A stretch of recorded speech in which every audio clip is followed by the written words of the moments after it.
പടം വളരെ നന്നായിട്ടുണ്ട്. ഒരു ത്രില്ലിംഗ് സിനിമയാണ് ഇത്. മലയാള സിനിമയിൽ നമ്മൾ കണ്ടിട്ടുള്ള ഏറ്റവും ത്രില്ലിംഗ് ആയിട്ടുള്ള സിനിമയാണ്. നല്ലൊരു സ്ക്രിപ്റ്റാണ് ഈ പടത്തിൻ്റെ. അപ്പോൾ അത് വളരെ കണക്റ്റിംഗ് ആയിട്ട് നമ്മൾ ശ്രദ്ധയോടെ പടം കണ്ടിരിക്കണം. പടത്തിന് അല്പം നീളം കൂടുതലാണെന്ന് തോന്നും, പക്ഷേ എന്നാലും പടം ശ്രദ്ധയോടെ കണ്ടിരിക്കണം. കാരണം വലിയ ആക്ഷൻ പാക്ഡ് മൂവിയാണ്. നമ്മൾ ഒരു ലോകത്തെ പല രാജ്യങ്ങളിലും പോയി ഷൂട്ട് ചെയ്തിട്ട് ഇങ്ങനെ കണക്ട് ചെയ്ത് വരുന്നൊരു സ്റ്റോറിയാണ്. അത് ശ്രദ്ധിച്ചിരുന്നാലേ നമുക്ക് മനസ്സിലാവും.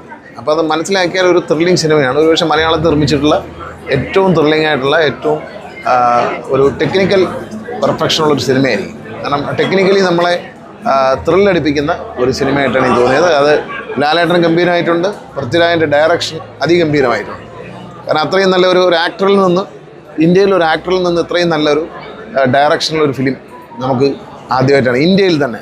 ഡയറക്ടർ പല ആക്ടേഴ്സും ഇന്ത്യയിൽ ഡയറക്റ്റ് ചെയ്തിട്ടുണ്ട്, പക്ഷെ ഒരു ആക്ടർ ഡയറക്റ്റ് ചെയ്തൊരു സിനിമ ഇത്രയും ഒരു ത്രില്ലിംഗ് ആവുന്ന വളരെ സ്ക്രിപ്റ്റൊക്കെ വളരെ ശ്രദ്ധിച്ചാണ് ചെയ്തിരിക്കുന്നത്. നമ്മളതിലെ ഓരോ ഡയലോഗും ശ്രദ്ധിച്ചിരുന്നില്ലെങ്കിൽ പല ലാംഗ്വേജ് ഉപയോഗിക്കുന്നുണ്ട്, ഇംഗ്ലീഷും ഹിന്ദിയും എല്ലാ ലാംഗ്വേജും ഉപയോഗിക്കുന്നുണ്ട്. അപ്പോൾ അതുകൊണ്ട് ശ്രദ്ധിച്ചിരിക്കണം.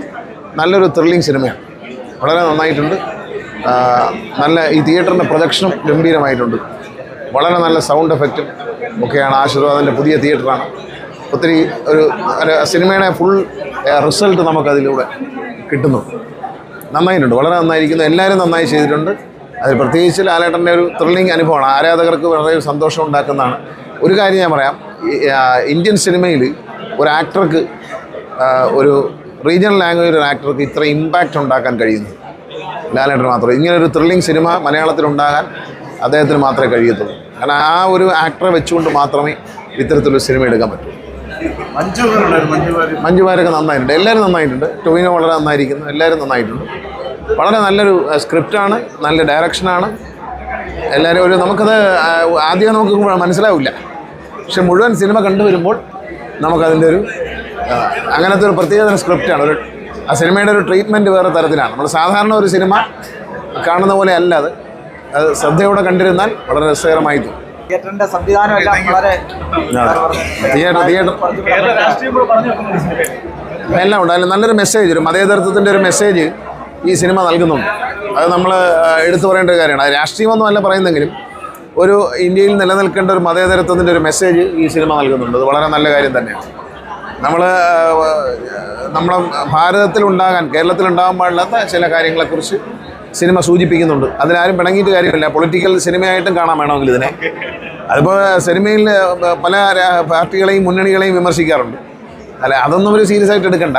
ഒരു സിനിമ കാണുന്ന ഒരു കൗതുകത്തോടെ കണ്ടാൽ മതി. അതൊരു സിനിമയുടെ സബ്ജക്റ്റാണ്. ആ സബ്ജക്റ്റിൽ ഒരു മെസ്സേജ് ഉണ്ട്. അത് മതേതരത്വത്തിൻ്റെ ഒരു മെസ്സേജാണ്. L3 വേണ്ടി ആരാധകർ കാത്തിരിക്കും. എല്ലാവരും കൊള്ളാം. പടം കുഴപ്പമില്ല, നല്ല പടമാണ്. ശരിക്കും മനസ്സിലാക്കി കാണണം എന്ന് പറഞ്ഞാൽ തുടക്കം തൊട്ട് അവസാനം വരെയും ഒന്നും വിടാതെ തന്നെ കാണണം. ഒരു ഭാഗം മാറിപ്പോയി കഴിഞ്ഞാൽ ചിലപ്പം നമ്മുടെ പാട്ട് തന്നെ മാറിപ്പോകും. അതുകൊണ്ട് വളരെ ശ്രദ്ധിച്ചിരുന്ന് പടം കണ്ട അടിപൊളി പടമാണ്.